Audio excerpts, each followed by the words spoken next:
मेहनत का फल। एक गांव में दो मित्र नकुल और सोहन रहते थे। नकुल बहुत धार्मिक था और भगवान को बहुत मानता था, जबकि सोहन बहुत मेहनती था। एक बार दोनों ने मिलकर 1 बीघा जमीन खरीदी, जिसमें वह बहुत फसल उगाकर अपना घर बनाना चाहते थे। सोहन तो खेत में बहुत मेहनत करता, लेकिन नकुल कुछ काम नहीं करता, बल्कि मंदिर में जाकर भगवान से अच्छी फसल के लिए प्रार्थना करता। इसी तरह समय बीतता गया। कुछ समय बाद खेत की फसल पककर तैयार हो गई, जिसको दोनों ने बाजार ले जाकर बेच दिया और उनको अच्छा पैसा मिला।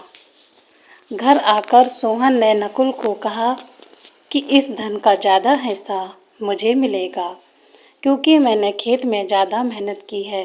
यह बात सुनकर नकुल बोला, नहीं, धन का तुमसे ज़्यादा हिस्सा मुझे मिलना चाहिए, क्योंकि मैंने भगवान से इसकी प्रार्थना की, तभी हमको अच्छी फसल हुई।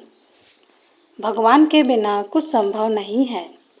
धन के बंटवारे को लेकर दोनों गांव के मुखिया के पास पहुंचे। मुखिया ने दोनों की सारी बात सुनकर उन दोनों को एक एक बोरा चावल का दिया, जिसमें कंकड़ मिले हुए थे। मुखिया ने कहा कि कल सुबह तुम दोनों को इसमें से चावल और कंकड़ अलग करके लाने हैं। तब मैं निर्णय करूँगा कि इस धन का ज़्यादा हिस्सा किसको मिलना चाहिए। दोनों चावल की बोरी लेकर अपने घर चले गए। सोहन ने रात भर जागकर चावल और कंकड़ को अलग किया। नकुल चावल की बोरी को लेकर मंदिर में गया और भगवान से इसके लिए प्रार्थना की। अगले दिन सुबह सोहन जितने चावल और कंकड़ अलग कर सका, उसको ले जाकर मुखिया के पास गया, जिसे देखकर मुखिया खुश हुए। नकुल वैसी की वैसी बोरी को ले जाकर मुखिया के पास गया। मुखिया ने नकुल को कहा कि दिखाओ तुमने कितने चावल साफ किए हैं। नकुल ने कहा कि मुझे भगवान पर पूरा भरोसा है, चावल साफ हो गए होंगे। जब बोरी को खोला गया तो चावल और कंकड़ वैसे के वैसे ही थे।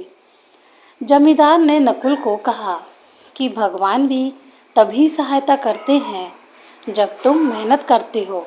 इसके बाद नकुल भी सोहन की तरह खेत में मेहनत करने लगा और अब की बार उनकी फसल पहले से भी अच्छी हुई। सीख। इस कहानी से हमें यह सीख मिलती है कि हमें कभी भी भगवान के भरोसे नहीं बैठना चाहिए। हमें सफलता प्राप्त करने के लिए मेहनत करनी चाहिए।